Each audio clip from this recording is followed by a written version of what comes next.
আজকের গল্প ভরসা। হৃদয়ে ছুঁয়ে যাওয়া একটি গল্প। একদিন বিকেলে অফিস থেকে বাড়ি ফিরছিলাম।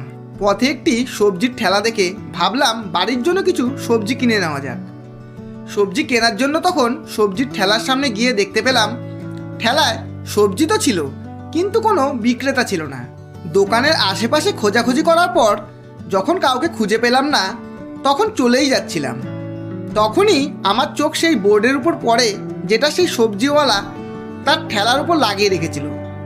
তাতে লেখা ছিল, দাদা ও দিদিরা, আপনাদের যার যেই সবজির প্রয়োজন তার দাম এই বোর্ডে লেখা আছে।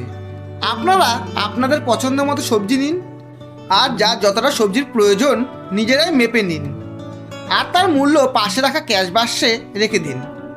আসলে আমার বৃদ্ধ পিতা খুবই অসুস্থ। আমার বাড়িতে আমি ছাড়া তাকে দেখার মতো তেমন কেউ নেই, তাই তাদের দেখাশোনা করার জন্য আমাকে বারবার বাড়িতে ছুটে যেতে হয়। আমি চাই না আমার অনুপস্থিতিতে আমার বৃদ্ধ পিতামাতার কিছু হয়ে যাক।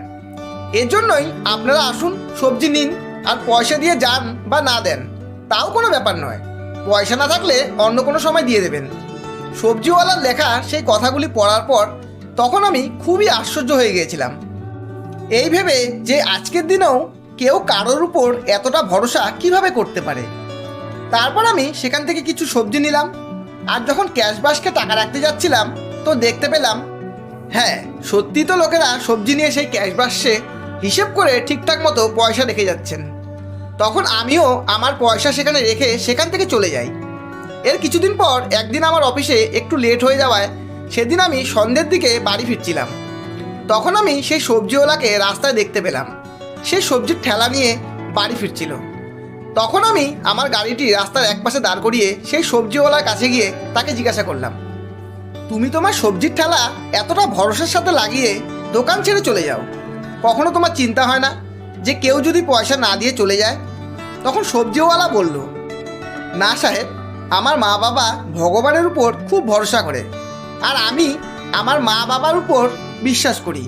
আর তারা আমাকে বলেছে, তুই যা, ভগবানের উপর ভরসা করে ঠেলা ওভাবেই রেখে দে, দেখবি তোর সাথে কখনোই প্রতারণা হবে না। আর আমি তখন থেকে আজ পর্যন্ত এটাই করে থাকি। আর আমি কোনো কোনো দিন তো মাঝখানে দেখতে পর্যন্ত যাই না। আর বিশ্বাস করুন, পয়সা কখনো কম হয়নি, বরং কখনো কখনো বেশি হয়েছে। সত্যি বন্ধুরা, বিশ্বাসে মেলায় বস্তু, তর্কে বহুদূর। গল্পটি শেষ অবধি শোনার জন্য অসংখ্য ধন্যবাদ। গল্পটি ভালো লাগলে একটা লাইক অবশ্যই দেবেন, এবং বন্ধু ও আপনজনদের শেয়ার করে চ্যানেলটি সাবস্ক্রাইব করে পাশে থাকবেন।